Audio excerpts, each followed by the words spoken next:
Welcome to the Force Always. My name is Diz, aka David Zammer. Let's get on with the show with the news, the views, the reviews, and interviews. And don't worry about the hairdo today.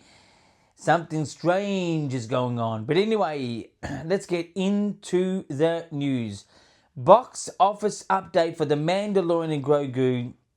It made around 82 million American dollars in North America, which is the main really indicator of markets with movies to sort of see if things are successful or not, as it's mostly updated and checked upon by many sources. 82 million, which falls a little bit higher than mid expectations of what it was meant to do. It was meant to do between 60 million and 90 million, so it got about 82, 81 million dollars. So that's upward of halfway in between. So I think that's a really good result. Worldwide, it's done about 150 million. What dollar amount that is, whether that's American or Australian, I'm going to guess it's American, but that's a pretty good start too.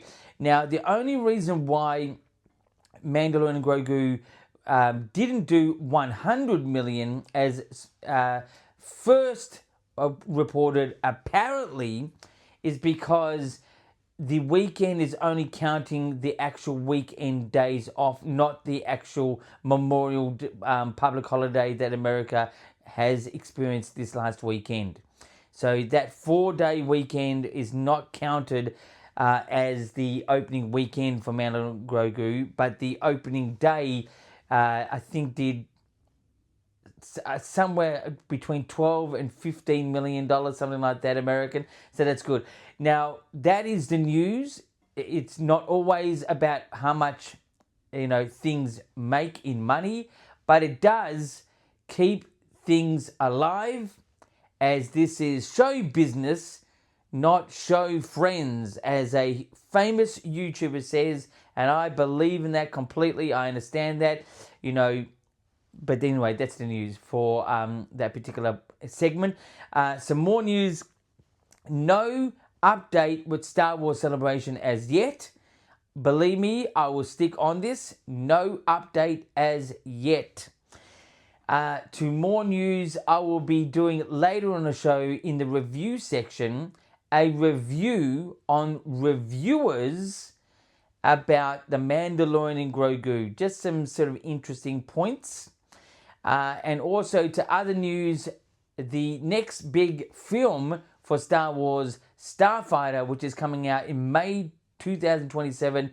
No sighting of any teaser trailer or poster, anything as yet. It was said it was coming soon. I've got a small feeling it's going to be the next possibility at the moment is the July box office big guns. They're coming out. There's Disclosure Day. There's going to be Spider-Man, things like that. They may have the actual teaser or trailer attached to that. It was said it was coming soon. Starfighter for Star Wars, next year's big film for Star Wars, called Starfighter, and a teaser trailer is coming soon. But anyway, that is the news for this time around. Let's get into the views. Views is my story idea viewpoint, or just a viewpoint opinion. And this time around, it's going to be a viewpoint opinion. I've sort of extended on this before, but I think I'm going to say this again. I think look, I get that the whole Star Wars community, including myself, likes to create their own version of Star Wars. But until someone purchases it away from Disney and has it in their hands, then they have the right to sort of know what the story on a Star Wars timeline is going to be. Until then, it's in Disney's hands. Doesn't mean it's always good, doesn't mean it's always bad, but it's in Disney's hands, and I accept the story for what it is. But anyway, the one thing I'm going to say, my viewpoint, is that I think the whole idea of fans creating their own Star Wars story actually stemmed from George Lucas the Great. I love George Lucas. He was up against the odds in so many ways. I revere him. But when he released a toy line with a movie, that was quite unique back in the day. And when it was sort of known that he was using models in that movie, that was another sort of newish type thing, but it really worked well. It inspired the kids back then in 1977 and the 80s to get their figures and create their little toy sets and having some fun at home.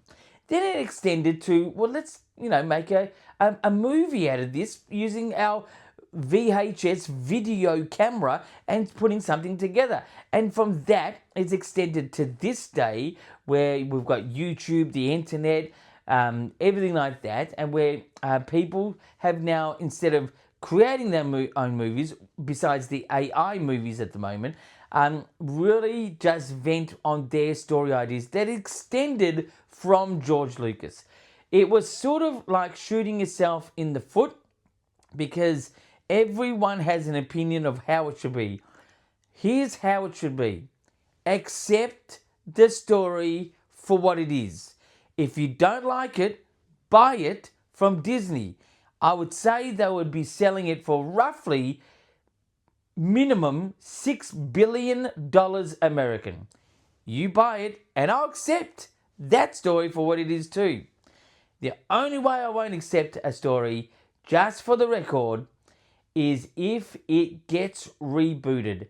That would be my absolute hell ever. Because the time and energy I've invested from when George Lucas said back in the day, we're going to make more Star Wars films, and when he said we're going to go backwards, then we're going to go forwards, and he had a plan of making 7, 8, 9 back then. It was on the internet back then, but I can't show you that because that page does not exist on the internet now. Maybe there's a screenshot of it somewhere, I don't know. Someone took a photo of it, I don't know. But, so really to go back, so that time to go backwards and then he sold it and they thought, well, that's the end. My goodness, I've missed out going forward. Disney purchased it, they went forward, and that's it. So that's how the story is. Anyway, so that's my viewpoint, is that I think Star Wars fans really just need to adjust to accepting the story for what it is, not love it or hate it, but, this is the story. Anyway, so that's just my viewpoint and views this week. Let's get into the reviews. Reviews this time around is going to be something interesting. It's reviewing the reviewers. The main complaint that I've come across with the Mandalorian and Grogu movie that's out now is that it is a multiple episode version from TV, but is in a cinema. Now, just to let you know, my expectations of the story, I would have personally, as my story idea, would have liked to discover the Yoda, Yaddle, or Grogu planet and have that be, that would be the greatest stakes in the movie, to protect that. But when I think of it, it would have then really been the Grogu film, not the Mandalorian film. So, you know what? I sort of accept that the story in this instance was a series of, crime syndicates, crime lords in the pursuit with Grogu and Mandalorian in their ways. That's all you could actually really do with the Mandalorian and Grogu. It was presented in such a fun and entertaining way. It was definitely not boring. I mean, I gave it 7 out of 10. So the film really can't be this powerful, impactful moment, as Mandalorian is not a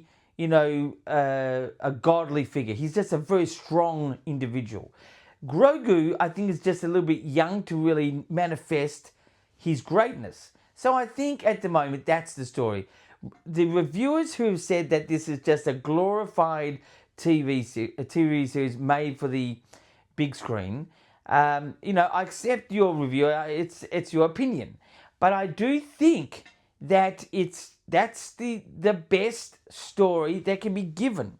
I also do think that this is the calm before the storm. If this movie was massive, impactful, before next year, which is the 50th anniversary of Star Wars, and the one that I think they're really investing in, which is Starfighter, it would sort of diminish and shadow that a little. I think the idea of having this film is sort of with a sort of a plain and ordinary but still fun way is on point.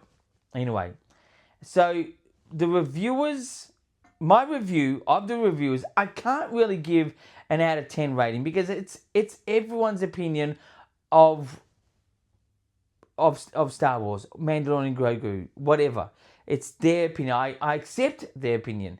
But I do think maximum the story we got is as great as we'll get for a Mandalorian Grogu type film. Anyway, that's the review section for this time around. Let's get into interviews. So before I do get interviews, I should say subscribe to the channel. The Force Always. I'm here 3 or 4 times a week. Like and share this particular episode if you like. It's up to you. Send in your questions. Send in your opinions. Send in your comments on my last particular video. This will be the last particular video for the next one. But on my last particular video, I got a whole lot of questions. And this is the interview section. Just to let you know. Anyway, Michael from Werribee South. Can you believe it? He's back on it.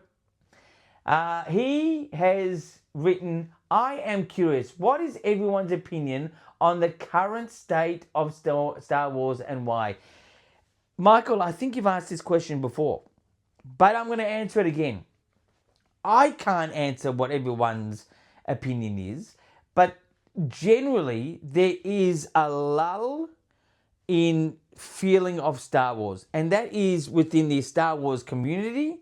That means the hardcore fans. I think it's also happening within the regular, community of moviegoers, and including myself. But it's the overwhelming, over-opinionated reasons that's causing this lull. Star Wars essentially hasn't changed from what it first began. It's an adventure in space. But anyway, I can't answer it as a question because I'm not everyone. That's just my opinion. Anyway, the next one is from Michael from Werribee South. The Skywalker Hut dependency. Wait a second. I think this is... Oh, what I've done is I've made a mistake. I'm actually answering the questions on the video before that. So let's get into the proper actual video. So this is the actual comments. I made a mistake. It's unheard of. Anyway, Michael from Werribee South has entered another question. Believe it or not. Here it is, or question or comment. Let's have a look. Not sure intentional this was, but the little hut Grogu makes to hide Din seem reminiscent of Yoda's hut in Empire Strikes Back ESB to me. A good size for Yoda species, but rather cramped for any humanoid species, as evident by the repeated bonking of Mando's got when Grogu tried to push him into it. Well, it's a part of the film. So little Grogu made this little mud hut for his father figure, which is Mandalorian, to hide him from any predators. And it did look like an igloo. It did look like maybe sort of a version of Yoda's thing. I think it actually looked, if anything, it looked more like Luke Skywalker's home in Tatooine. And Anakin Skywalker's home in Tatooine, I think, or not home. It was Luke Skywalker's home, actually. It looked more like that, but it was just more of the. I think the size he underestimated, but it was just the feet he missed out on. Little Grogu missed out on the feet, but anyway, I think it's just more of a modern sort of structure, design, very Star Wars like. it may had reminiscent sort of on something in the other films, but I think it's just more of a futuristic design using mud. Anyway, the next one now, I've got a comment from Natasha Hornesi 4360. Natasha Hornesi 4360. I'm wishing I've not butchered your name, but thank you for writing in, and said loved it even more and theaters full. I think she or he is talking about Mandalorian and Grogu, and that's great. I loved it too. I gave it a 7 out of 10 of love. I've seen it twice. I've bought the popcorn containers. Look at that one. Look at that one. Look at that. Look at that one. I'm telling you. Woo! Yeah, and the theatre's full. But, you know, the difference between America and Australia, it's a different dynamic. But the second viewing I went to see, which is a premium cinema on a Saturday night, was full. So it was absolutely full. But the first time I went to see it, the midnight session, it was pretty light, but it was a first midnight session in a long time, and it was more older people. So I think our bedtime was way past, when we got to midnight.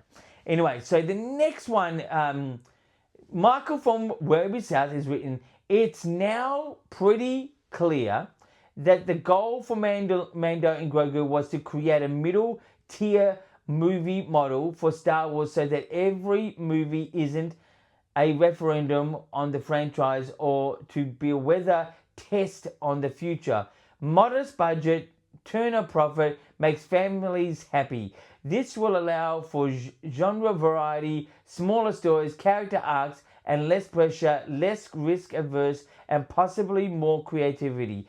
I sort of agree with this because I think this, to be honest, is deliberately not meant to be over the top. We've got the 50th anniversary coming next year. We've got Starfighter coming out next year. They are going to be peaked. So far, Star Wars Celebration has peaked by selling out completely within 4 hours, all the tickets, which I will update you on developments on more tickets being available, just to let you know again, because of the failures of ReedPop, and I'm pointing the finger to ReedPop. But I agree with this comment. I think, it's just it's not meant to be an intense movie. Crazy. It'd be great, but you've got to sort of work things creatively, working towards other things as well, but still maintaining a good story. And it's a good story. Anyway, so the next one, and it's from Michael from Werribee South, and this is the last comment or question. It's now pretty clear. Oh, he's repeated his comment twice. So, boy, some things are going crazy in the interview section this week, let me tell you. He's repeated the comment twice. Thanks, Michael, for repeating it twice. But anyway, it doesn't matter. Anyway, so that is the show for this time around. Like, share this video, subscribe to the channel. The Force Always. I'm here 3 or 4 times a week with the Star Wars news, views, reviews, and interviews. And until next time, my friends,